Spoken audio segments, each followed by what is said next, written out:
Oh, slowly I'm getting there. This wire still goes and runs the fuel pump at the moment. I've got the fuel pump relay there, and all I got to do is run one wire into the cabin, and that will run it. So everything works now. The tacho's connected, the temperature gauge is almost connected. I'm just doing the aircon and the horns, or part of the aircon and the horns. So yeah, slowly but surely. Well, down here we've got a new horn relay, new aircon relay. There's a plug which will connect up to it all. That's the temperature gauge wire and the aircon wire. Just got to clean everything up, go nuts with zip ties. The fans are all connected now. It's all a bit strange. It's not exactly the way I'd want it, because I did one part and then another part. Normally I would have done everything together, but oh well. As long as it all works. Alright, I've connected the fuel pump wire to the fuel pump relay. I just got to run one through the firewall. But let's do a dummy test and see if this thing actually works. Well, let's see what happens. I fixed up the tacho wiring and just plugged it in to see if it registers anything, but I still got to send it off and get it properly calibrated. But yeah, so I got that wire just going to the fuel pump. So I'll work out where the key is in one of my pockets. You can see if this all works. So the oil gauge should show 3, because I just put the resistor in for now until I get a proper sender. But yeah, so I've got everything happening there.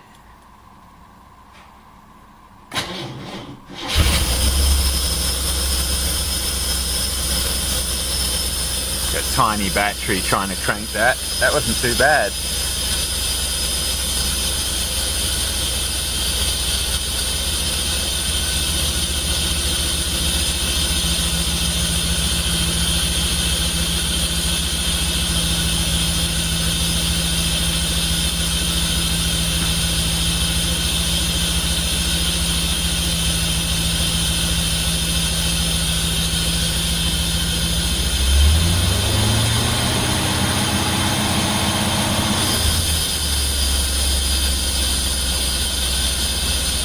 Tacho seems more accurate than it was before.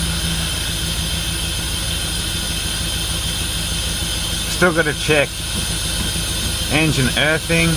Still got to check the alternator main cable. A few other things, but yeah, seems happy now.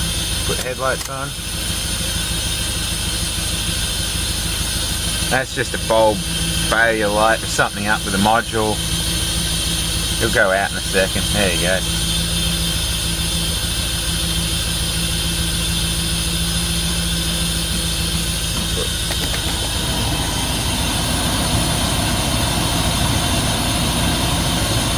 Still likes to drop.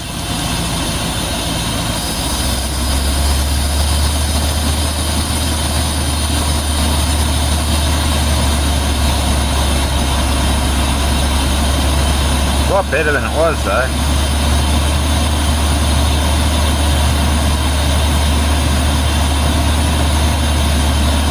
The headlights on high.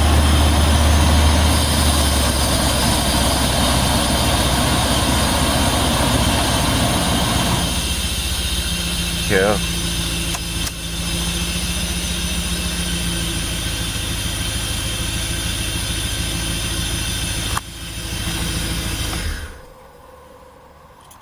All seems happy.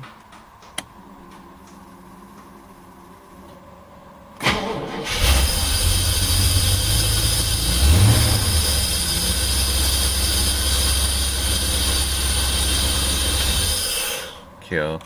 Yeah, the reason the speedo go up when I start it, so I've only got a 300 cca battery there. Shut up, radio.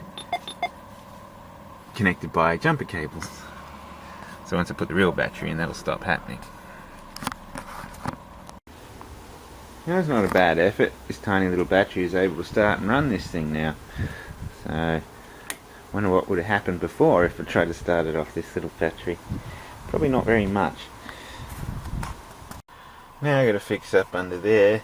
So I've worked out that they've tapped the ECU ignition positive off the old fuel pump wiring. So gotta fiddle with all that and get this working and clean up this. I've half fixed up the fibre optic lighting because that wasn't working. That lights up all these controls and that and that. So just got to put a new globe in it now, but I've got all this sort of jiggled back together again. So yeah, that should work.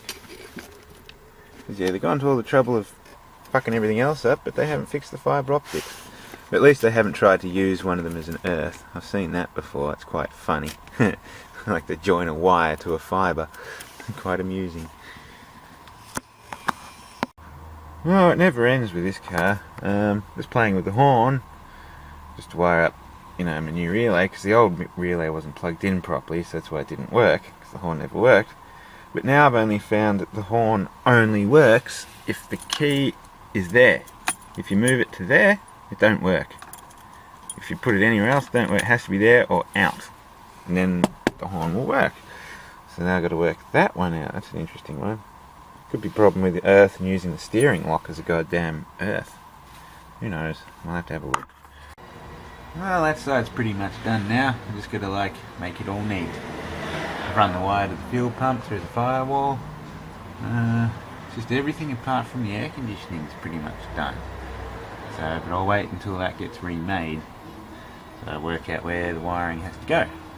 So I'd say the pressure switch will end up the front there, where it should be. So, I just got to finish off this side, the horns and a little bit more of the aircon. And yeah, that should take care of all that. Finish up the cabin and then give it a service and everything. Well, I think I've half worked out what they were thinking when they did this wiring for the fuel pump relay in the cabin, with all those wires running around the place. Now, with this changeover relay they had, I'll show you the wiring diagram for a Commodore a bit later, but they had more or less got that right for a Commodore, in a way. You're supposed to put active to that pin, a second active that triggers from the oil pressure switch to that pin, and then the fuel pump to that pin. So they got that sort of right, even though they got that pin connected to the fuel changeover system in this car, because Commodores don't have that. So they run one fuel tank, not two. But what I think they've done, they've connected the oil pressure switch, because that sends a positive once there's oil pressure.